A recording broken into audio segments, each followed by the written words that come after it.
would share the story of immigrating to the United States as a young child, as a religious refugee from the Soviet Union, and being able to live the American dream or materialize the American dream.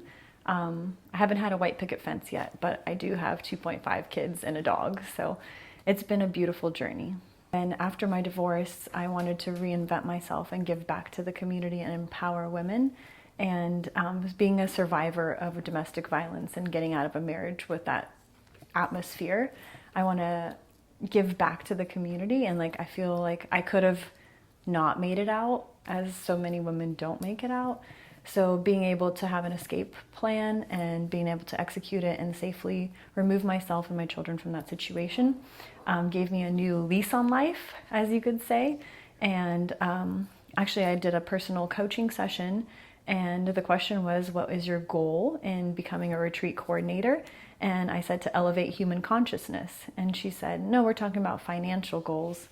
And I said, it doesn't really matter about the money. I want to elevate human consciousness. If we can get one female to attend a retreat and elevate her consciousness even a couple notches, and then she goes back to her community wherever she is and impacts her circle, and that ripple effect, the butterfly effect, if you will.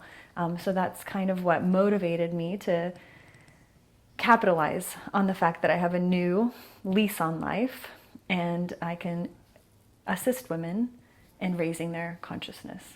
So as a retreat coordinator, I help retreat leaders bring their vision to life. So if you're an acupuncturist and you want to bring a group and do acupuncture in this serene setting and you want total privacy, we can arrange that, and I take care of all the logistics. So you don't have to worry about whose luggage got lost or the one that didn't make the flight. And that way you're focused on leading the retreat and giving your clients the best experience.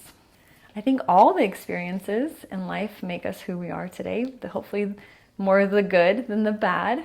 But sometimes the bad is actually the catalyst for reinventing yourself.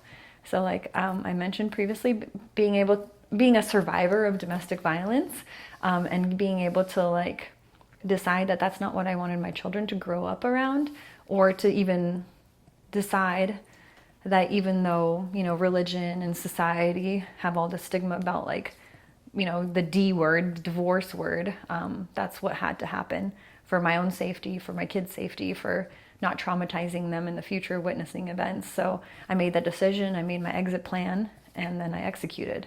And it's been so rewarding and so beautiful. And it's allowed their father to come into the father role more, because now he has custody also.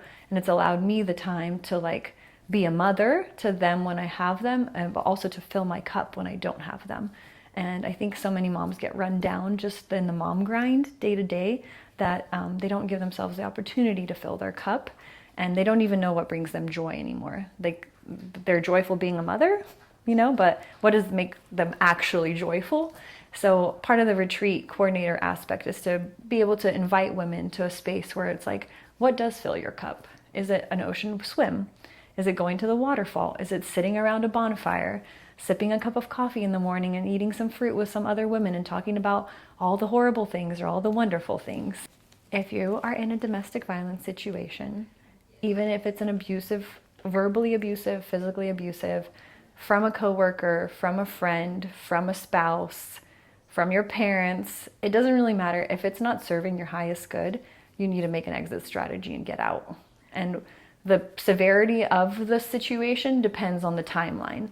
So if there's a severity situation where you're you establish a boundary and they're crossing that boundary over and over again, you have to remove yourself from that situation, because you'll just keep getting dragged down, and then it will affect your entire life.